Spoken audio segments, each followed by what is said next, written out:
నా పేరు తుమ్మాటి మాధవరావు. మాది ఆంధ్రప్రదేశ్, ప్రకాశం డిస్టిక్. నేను లోకల్ బాడీ ఎమ్మెల్సీ.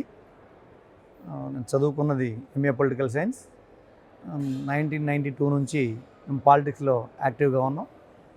30 ఇయర్స్ తర్వాత ఎమ్మెల్సీగా 2021 నవంబర్ 26న Andhra Pradesh government local bodies Prakasam district నుంచి నన్ను ఎన్నుకోవడం జరిగింది.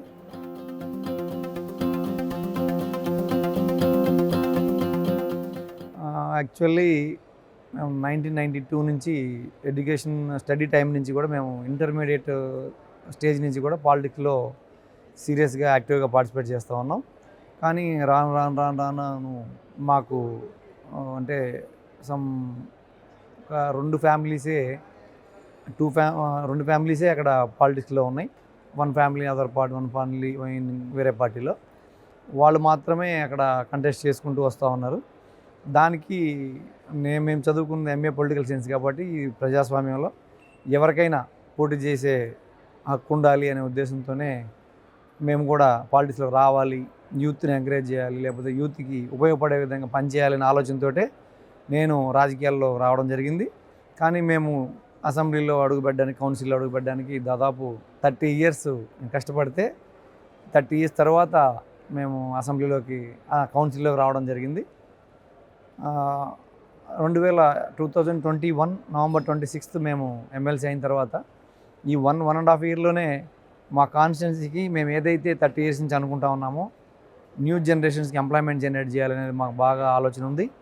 ఇండిపెండెన్స్ వచ్చి 75 ఇయర్స్ అయితే మా కాన్స్టిట్యున్సీలో మేజర్ అసెట్ ఒకటి ఉంది, రామాయపట్నం అని చెప్పని కోస్టల్ బెల్ట్ ఉంది. ఆ రామాయపట్నం పోర్ట్ని 75 ఇయర్స్ నుంచి ఇంప్లిమెంటేషన్లోకి తీసుకురాలేకపోయినా మేము మా సీఎం గారితో మాట్లాడి అపోజిషన్లో ఉన్నప్పుడు హామీ ఇప్పించేసి మళ్ళీ గవర్నమెంట్ వైఎస్ఆర్సీపీ వచ్చిన తర్వాత మా జగన్మోహన్ రెడ్డి గారు దాన్ని అప్రూవల్ తీసుకొని ఫండ్స్ కూడా అలాట్ చేసేసి దాన్ని ఈరోజు ఇంప్లిమెంట్ చేసి నెక్స్ట్ ఇయర్ 2024లో పోర్ట్ ఓపెనింగ్ కూడా స్టార్ట్ అవుతూ ఉంది. ఆల్మోస్ట్ 10,000 crores ఈరోజు మా కాన్స్టిట్యున్సీలో రామాయపట్నం పోర్ట్ వస్తూ ఉంది. అందుకు మేము కష్టపడ్డాం. ఆ రిజల్ట్స్ మాకు కనిపిస్తూ ఉన్నాయి, చాలా హ్యాపీగా ఉంది. అదొకటి. రెండోది, అదే ప్లేస్లో నెల్లూరు ప్రకాశం డిస్ట్రిక్ట్ మిడిల్లో ఎయిర్పోర్ట్ కూడా తీసుకొస్తే బాగుంటుందనే ఉద్దేశంతో మా సీఎం గారిని అడగడం జరిగింది. దాన్ని కూడా వితిన్ 20 minutesలో ఆయన అగ్రీ అయ్యి శాంక్షన్ ఇచ్చేయడం జరిగింది, అప్రూవ్ ఇచ్చేయడం. అది కూడా ఇప్పుడు ల్యాండ్ అక్విజిషన్ అన్నీ కూడా కంప్లీట్ అవుతూ ఉన్నాయి. 2023లోనే దాన్ని కూడా భూమి పూజ చేసేసి ఎయిర్పోర్ట్ కూడా ప్రకాశం, నెల్లూరు 2 జిల్లాలకి అనుకూలంగా ఉండే విధంగా అది స్టార్ట్ చేయడం జరుగుతూ ఉంది. ఎయిర్పోర్టు, పోర్టు 2 వచ్చినాయి అంటే ఆటోమేటిక్గా పెద్ద పెద్ద ఇండస్ట్రీస్లు మొత్తం కూడా ఆ ప్రాంతానికి వచ్చే అవకాశం ఉందని చెప్పి మేము భావించాం.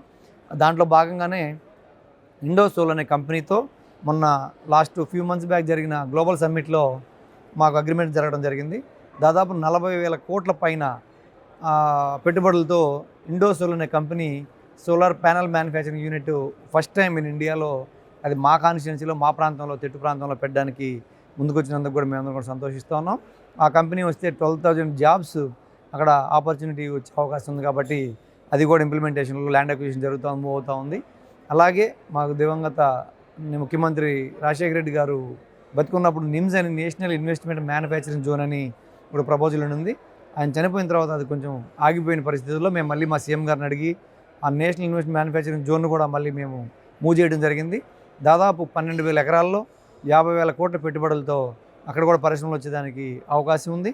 పోర్టు, ఎయిర్పోర్టు, ఇండస్ట్రీస్ ఇవన్నీ వచ్చేస్తే మాకు నేషనల్ హైవేస్ కూడా Amaravati to Anantapur national highway వస్తూ ఉంది.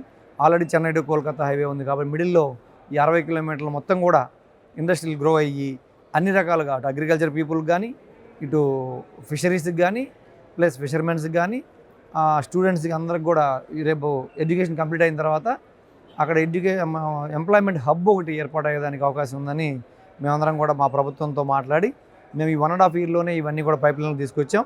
రాబోయే 5 నుంచి 10 సంవత్సరాల లోపు ఇవన్నీ ఇంప్లిమెంటేషన్లోకి వచ్చేస్తే దాదాపు 2 lakhs జాబ్స్ అక్కడ వచ్చేదానికి అవకాశం ఉంది అని మేము భావించి మా ప్రభుత్వం చాలా ఫాస్ట్గా ముందుకు అడుగులు వేసుకుంటూ అభివృద్ధి పరంగా కూడా చాలా ఫాస్ట్గా వెళ్తుంది. అందుకు ఈ సందర్భంగా మా సీఎం గారికి కూడా ధన్యవాదాలు తెలియజేస్తా ఉన్నాం.